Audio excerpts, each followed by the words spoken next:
Hello students, welcome to Affairscloud. My name is Vikas. So friends, we have an application by the name Careers Cloud which you can go and download through the Play Store. And once you have downloaded, you can log in with your Gmail ID. And why I am suggesting you this application, because this is the one-stop solution for all the current affairs. This is the best of the best application and the platform where you can enhance your learning through help. Here you will be provided with multiple courses. Here you will be provided with multiple options of quizzes, and even you will be provided current affairs on daily basis. PDFs and quizzes will be provided to you on daily basis, both in Hindi as well as English. Here you will be provided current affairs with weekly basis and monthly basis also. Here remember, once you have done watching our video, then you can log in through this application, take out the PDF, read that PDF and go through the quizzes. That will enhance your preparation. Same you have to do for weekly and same you have to do for the monthly also. In monthly you will be provided with the top 100 important questions PDF and video also, that will enhance your learning, and it will be a very beneficial and important video for the revision perspective. And not just this friends, apart from this we also provide you banking and economic questions. We provide you state current affairs such as of Uttarakhand, UP, Tripura, Telangana, and many more. Not just this, apart from this, we also provide you topic wise current affairs, and the topics that we are providing you are really important. These topics are such as national affairs, international affairs, important days, sports, defense, science and technology, apps and web portals, obituary. These are the important topics that are being asked in various exams across India. So these are the topics that are must and should be covered and will be beneficial for the preparation of the students. So such friends, I'll highly suggest you to watch our video as they will be very beneficial for you. Hello everyone. So in this video we will be discussing important current affairs of 24th of June.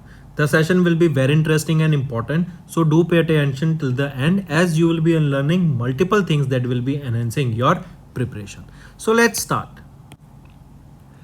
First we are discussing national affairs. Recently BIS releases the quality standard, that is IS 18267 2023 for agriculture byproduct utensil. First of all, see this quality standard, right? This is the number for it, right? IS 18267 2023.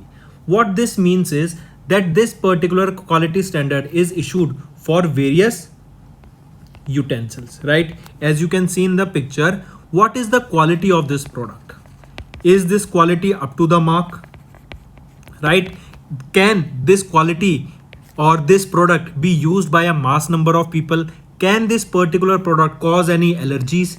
Can it be harmful to humans? Can it be harmful for any other living organism, say for animals? Then can this product be easily degraded or not? Can this product will remain in the environment and pollute the environment or not? Will it promote circular economy or not? These are the various things that has come under this particular quality standard, right? And it was recently Bureau of Indian Standard, that is BIS, that has published this IS 18267 2023 on food serving utensils made from the agriculture byproduct, right? And one of the agriculture byproduct that you can use to make these utensils, because if you remember, these spoons, these knives, these forks were earlier made of plastic, right? Now they are being made of biodegradable material that can degrade in the environment and not pollute the environment, correct? Bamboo, right? Sugarcane leftover material. These are the two products from which, or raw materials from which, you can make these spoons, table, plates, cups, or your forks also, correct? Coming back, remember the BIS standards covers various aspects such as raw material, what is the quality of raw material, what is the performance, how that manufacturing is done of that particular product, hot pressing, cold pressing, molding or sewing, how it is done, right? It prohibits the use of chemicals, resins and adhesives, as because humans will be using them and putting them in their mouth for consuming the food, correct? Next is Government of India amended the electricity rules for 2020 that were introduced, or that has introduced TOD tariff and rationalization smart metering provisions. This is the news, that is why I'm interested for the future. See, future is going to be very interesting now, friends, because of the launch of artificial intelligence and everything. But now with this news, it made it more interesting, as now we will be having different type of tariffs, that is different types uh, of or different type of money that you will be paying, or different amount of money that you will be paying for consuming electricity during daytime and during night time. That means if you are using electricity during daytime, you will be paying less amount of money, and if you are using electricity at night, you have to pay a certain high amount of money during night. Why this is? This is in order to promote solar energy. Correct. During daytime we have solar energy, so all the solar panels that are currently working will be providing you that electricity, and with that we will be easily able to reduce the demand. But during night, as there is no solar energy, so the demand of electricity will be high, because all the air conditions are running during night, so you have to pay high amount of charge or high amount of tariff for the same. If we talk about it, Government of India has introduced two changes in the prevailing power tariff system. The changes are introduced for the introduction of daytime tariff and rationalization of the smart metering provisions. Under this TOD, that is your time of day tariff, the tariff during solar hours, that is during energy duration of 8 hours in a day, that is during the 8 hours of the day, as specified by the State Electricity Regulatory Commission, the day shall be 10 to 20% less than that the normal tariff. Correct. Say for example, if you are having 100% tariff, then during daytime you will just have to pay 80 to 90% of the electricity tariff that you used to pay on the normal basis. But during night time, the same will increase by 10 to 20%. That is, it will be increasing from 100 to 110 or 20%. Correct. And all these changes has been done in order to provide or to ensure 24/7 reliable electricity supply at the affordable cost. Correct. Next is, who signed an MOU with USAID to combat climate change?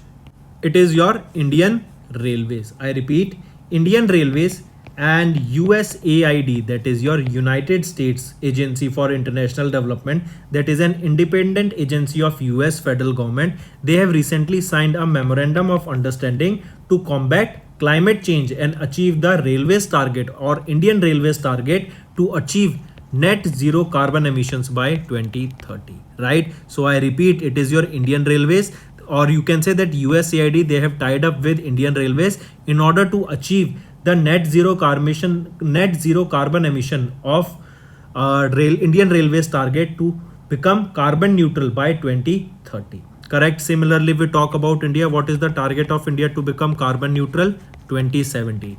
If we talk about Kerala, what is the target of Kerala to become carbon neutral? It is 2050. And their aim to become shift to 100% renewable energy is 2040.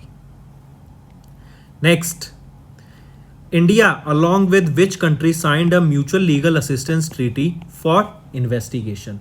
I repeat, recently India along with Belgium, right? They have signed a mutual legal assistance treaty for investigation, right? I repeat, MLAT. There is a term you will be finding in notes. What is this MLAT? It is Mutual Legal Assistance Treaty. So it is India and Belgium. They signed this Mutual Legal Assistance Treaty that will allow Belgian authorities to carry search warrant issued by Indian courts and summon a person under investigation by an Indian agency.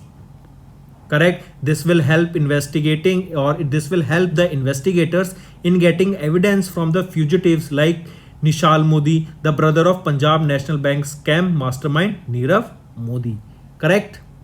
Next, so you can see India and Belgium, they signed this MLAT, right? That is Mutual Legal Assistance Treaty for investigation. Next is, which Indian university has topped the 11th edition of the Asian University Rankings 2023? It is your IISc Bangalore. Correct. THE, this is your Times Higher Education ranking, right? It is your Times Higher Education Asian University ranking for 2023. This was released on 22nd of June recently, right? And this in this IISc Bangalore has emerged as the best institute in India. Correct? Question you should add here, has topped among or topped in India, right? In India it is your IISc Bangalore that has topped, but if we talk about this 11th edition of the THE Asian ranking, in this the rank of IISc Bangalore is 48th. Then who topped this 11th edition of the THE Asian University ranking? It was topped by China's university, that is your Tsinghua University, right? Tsinghua University, it was on the first position, and on second position it is your Peking University. So what all you need to remember, it is your IISc Bangalore that topped in India. Rank of IISc Bangalore in this THE Asian University ranking is 48th. Who topped this 11th edition ranking? It was topped by Tsinghua University of China, and on second it is your Peking University. Where is the headquarter for this Times Higher Education? It is in London, UK. And who is the CEO here? Paul Haworth. Next, here you can see 11th edition of THE Asian University ranking, and IISc topped the Indian institutes. Next, it is ITU, that is International Telecommunication Union, approved the Bharat 6G Vision Framework IMT 2030. We know recently 5th generation of internet was recently launched, right? That is your 5G, and the first company to launch 5G in India was your Airtel, right? And it is said that 5G is having the highest internet speed so far, correct? So now recently it is your ITU, that is International Telecommunication Union, right? It is a United Nations agency for telecom, and they have recently approved the Bharat 6th generation vision framework that has been named as IMT 2030. That means the target here till which this will be implemented is 2030, correct? And where was this approved? During the 44th meeting of the ITU Radio Communication Sector Working Party meeting that was in Geneva, Switzerland, right? Then this new framework recommendation will become a base document for 6G work across different research groups in external standards, right? Next is, which is the most livable city in the world? So remember, recently according to the Global Livability Index for 2023, Austria's Vienna, this city Vienna has been termed or declared as the world's most livable city, and followed by Copenhagen on the second position. This data of the Global Livability Index is released by which organization? It is released by Economist Intelligence Unit, right? And they stated that Vienna is the, first of all remember, it is the capital of Austria, and it has been ranked as the world's most livable city in the world and it is first position, and this is for the second time that Vienna has topped this index. Then on second position it is your Copenhagen, that is the capital of Denmark. Then on third position is your Melbourne and Sydney on third and fourth respectively. In this EIU's index of the Global Livability Index, a total of 173 cities were considered. So this is about the world, right? But we should also know about the Indian cities. What were the rank of the Indian cities? Say for example, if we talk about Ahmedabad, that is in Gujarat, it was ranked 47th. Then Bangalore, it was ranked 48th. New Delhi, this was ranked 41, and Mumbai was ranked 144th, right? Also remember, I correct myself here, Chennai is 144th, but New Delhi and Mumbai stood on the same rank, that is 141. So these are about the Indian cities that you should remember. Then if we talk about EIU Economist Intelligence Unit, who is the managing director here? Robin Bew. And where is the headquarter? It is in London, UK, United Kingdom. Correct? Next. Next is SEBI. SEBI has issued standardization for valuing AIF portfolio assets and Barred Eros International Media promoters and CEO from the securities market. I repeat, SEBI has made the manager and key management personnel of the alternative investment fund responsible for appointing an independent valuer or assess and ascertaining true and fair valuation of the investments of the AIF schemes. The independent valuer should have at least 3 years of experience in the valuation of unlisted securities and should not be associated with the manager, sponsor, or trustee of the alternative investment fund. If the established policies and the procedures of the valuation of the AIF portfolio assets do not result in the fair and appropriate valuation, then the manager is directed to value the assets or securities at a fair value and document the rationale for such deviation. Apart from this, remember the manager should inform the investors that the reason in case of deviation of over 20% between the two consecutive valuations or deviation over 33% in a financial year. The vice chairman and managing director Sunil Arjun Lula was also barred by SEBI from holding any directional position in listed company including Eros International Audit subsidiaries. Correct? If we talk about SEBI, Securities Exchange Board of India, where is the headquarter? Mumbai, Maharashtra. It was established on 12th of April 1992 and chairperson is Madhabi Puri Bak. Next, which organization approved 295 million dollar loan to improve the transport connectivity in Bihar? In order to improve the transport connectivity in Bihar and in order to develop the infrastructure for the same, a total of $295 million was approved by which organization? It is your Asian Development Bank. The loan amount will be utilized towards widening and upgradation of around 265 kilometers of state highways. Right? And the government is contributing around $156.6 million for the same, and $295 million will be contributed by Asian Development Bank. The project will also encourage women's participation by providing employment in the construction work, and since 2008 Asian Development Bank has provided 5 loans, a total of $1.63 billion to the state of Bihar. Correct?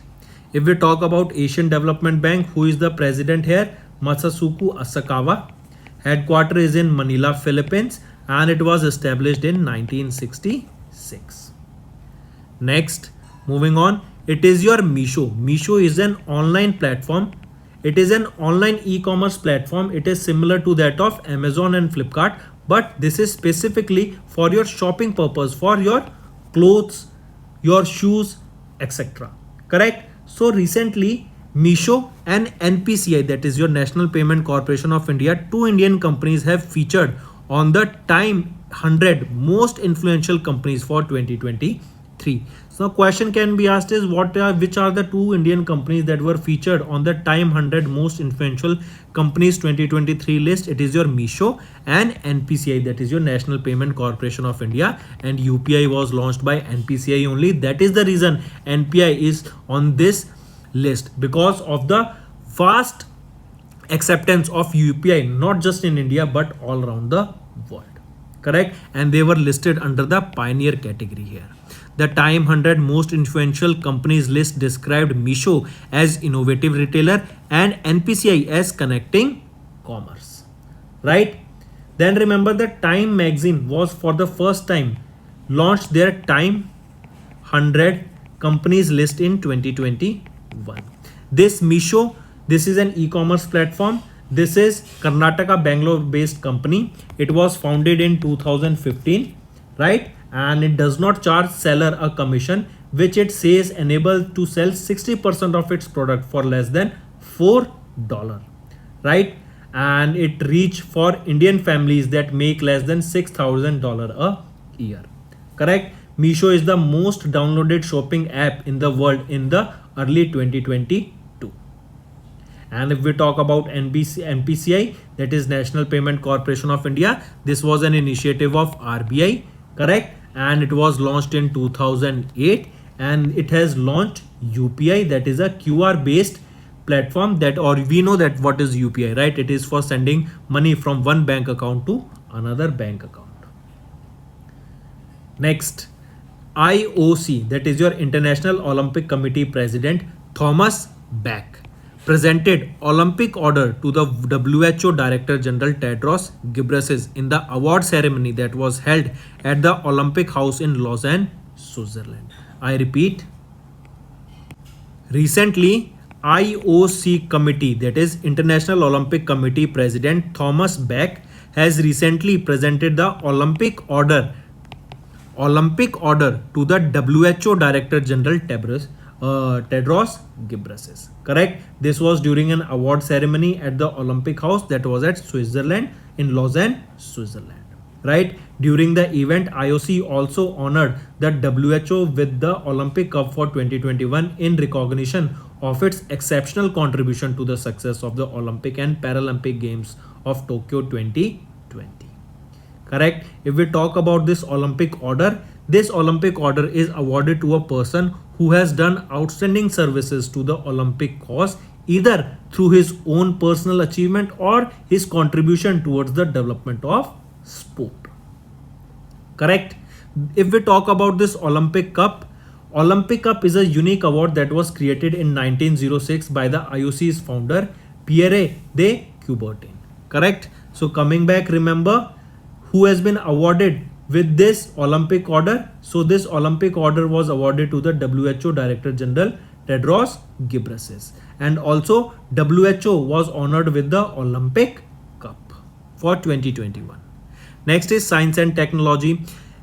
Ministry of Agriculture and Farmers Welfare Union Minister Narendra Singh Tomar launched PM Kisan mobile application with face authentication feature during an event at Krishi Bhavan in New Delhi. See, what is this face authentication? Whenever you open your smartphone, right, and you want to unlock it, there is an option that either you can go for a PIN, either you can go for a password, for fingerprint sensor, or you can go for face authentication, that camera will be recognizing your face and opening only when you will be trying to open your mobile phone, right? So similar type of face authentication has been launched in the application, that is PM Kisan mobile application, that was launched by Narendra Singh Tomar recently, right? It was launched under the scheme for income support to farmers, that is Pradhan Mantri Kisan Samman Nidhi, that is PM Kisan. With this application, farmers can complete their eKYC remotely by scanning their face without OTP or fingerprint. This app will enable farmers to assist up to 100 other farmers in completing their KYC from home, right? And the department has also roped in IPPB, that is Indian Post Payment Bank, to open Aadhaar linked bank account for beneficiaries under the same. If we talk about PM Kisan scheme, for which this mobile application was launched and a face authentication feature has been launched. This scheme was launched in the month of February in 2019, and it is being implemented with effect from 2018. Here, under this, eligible farmers will be provided with a financial benefit of up to 6,000 rupees per year in 3 equal tranches of 2,000 rupees each. Correct? And they will be provided with every 4 months 2,000 rupees. Next is Skyroot has successfully tested Raman 1 engine that is designed to use Vikram 1 rocket. I repeat, Skyroot Aerospace, that is in Hyderabad, Telangana. It is a private Indian space company. They have successfully conducted the flight qualification test of the Raman 1 engine at the Liquid Propulsion Systems Center of the ISRO, that is in Bangalore, Karnataka. Raman, right? Raman 1. This is an engine that will be helping Vikram 1 rocket. Correct? Vikram 1. This is named after Vikram Sarabhai, the father of Indian space program. This was launched in November 2022 from ISRO's Satish Dhawan Space Center in Sriharikota, Andhra Pradesh. Correct?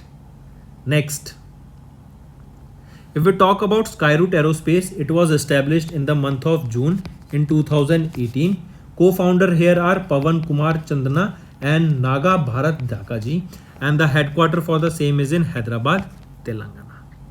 Next is, when do we observe UN Public Service Day, that is United Nations Public Service Day? It is observed on 23rd of June, and it highlights the contribution of public officials in the development and progress. Correct? And here remember, there is a theme for the same that you need to remember. It is innovative public service delivery, ensuring no one is left behind. If we talk about United Nations, who is the Secretary General here? Antonio Guterres. It was established in 1945 and the headquarters is in New York, USA. Next is International Olympic Day. When do we observe this? It is observed on 23rd of June, and it is for celebration of sport, health and being together.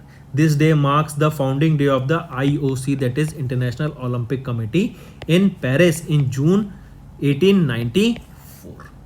Correct? And then remember, there is a campaign here that you can remember, hashtag let's move and hashtag Olympic Day. Correct? Next here you can see International Olympic Day. And one more thing, where is the headquarters of this International Olympic Committee? It is in Lausanne, Switzerland.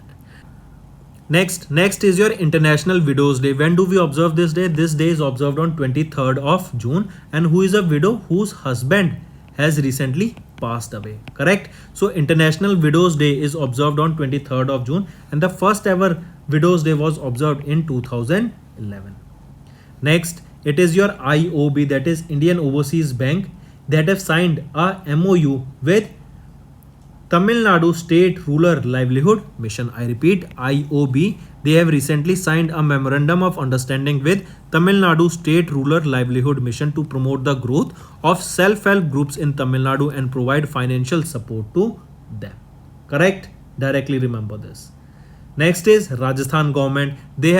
Government brings PCT's mobile application to ensure better health care for mothers and infants. I repeat, Department of Medical. It is your Rajasthan government that has brought this PCTS mobile app to ensure better health care for the mothers and infants. Correct? Directly question will be asked to you and you should know about it. This PCTS, that is your Pregnancy Child Tracking and Health Service Management System app, will enable online tracking, reporting and monitoring of the health of the pregnant women, right, and the infant. This PCTS was developed by NIC, that is National Informatics Center, as an integrated system for health information management system. So friends, these were your important current affairs for the day. Let's go for a quick revision. BIS releases the quality standard for agriculture byproduct utensils. Government of India amended the electricity rules 2020 and introduced TOD tariff and rationalized smart metering provisions. Indian Railways signed an MOU with USAID to combat climate change. India and Belgium signed a mutual legal assistance treaty for investigation. 11th edition of THE Asia University Ranking 2023 was released, and IISc has topped among the Indian universities, and in the THE Asia University Ranking it was China's Tsinghua University that has topped here. Then ITU approved the Bharat 6G Vision Framework for IMT 2030. Global Livability Index for 2023 was released, and Austria's Vienna has ranked as the world's most livable city, followed by Copenhagen. SEBI issues the standardization for valuing AIF portfolio assets, and Barrett the EROS, that is Eros International Media Promoters and CEO from the securities market. Asian Development Bank has approved $295 million loan to improve the transport connectivity in Bihar. Meesho and NPCI, these are the two Indian companies that are featured on the Time 100 Most Influential Companies for 2023.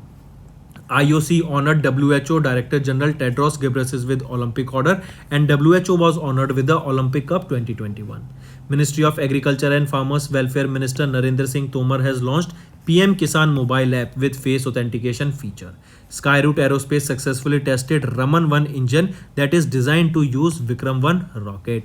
United Nations Public Service Day is observed on 23rd of June, International Olympic Day on 23rd of June, and International Widows Day on 23rd of June. IOB,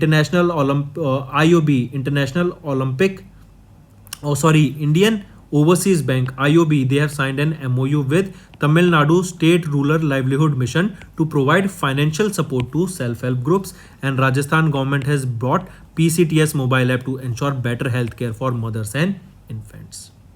So, right now let's move to the revision part. Karnataka government, they have launched brand Bangalore portal to seek public suggestions on Bangalore development.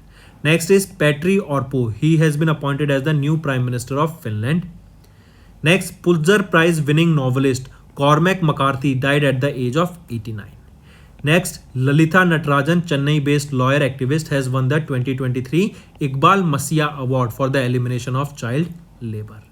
Next is Randstad India REBA 2023 report was released, and here Tata Power has emerged as the India's most attractive employer brand. Next is Axis Bank's OneView. It is the first private bank to launch to manage multiple accounts on their mobile application. Next is India and USA. They have launched IndusX for Technology and Defense Security Cooperation.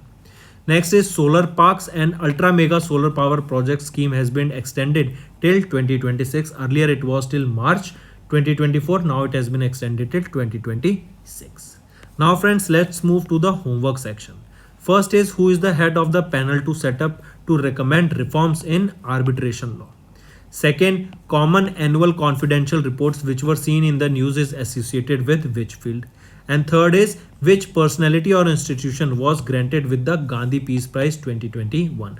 I know these are the repeated questions, but yesterday I did not get the right answers, or the right, not the right answers, right response from the students. I want to maximum students should be commenting below and giving the right answers for these questions, right? So I want to see maximum participation of the students in answering these questions. So that's all for the day. Thank you and have a nice day. That's all for the day, friends. I hope you enjoyed the session, and you can follow us on the YouTube channel, as well as apart from YouTube channel, you can go and follow us at Affairscloud Telegram channel. And if you have any queries related to the content or the of courses offered to you or the payment which you did on the application, you can contact us on the number provided, that is 7677333862. Apart from this, friends, you can follow us on the Facebook as well as on Instagram handle, that is Affairscloud_official. In the end, friends, if you use a code that is Vikas10, you will be getting an additional extra 10% discount by using this code Vikas10. Also, if you have any problem regarding the course purchase, any problem regarding to our application, you can contact us on the mobile number, that is 9677333862. And if you want to mail us, you can also mail us on support@affairscloud.com, and I assure you that our representative from us will be contacting you soon and resolving your issue.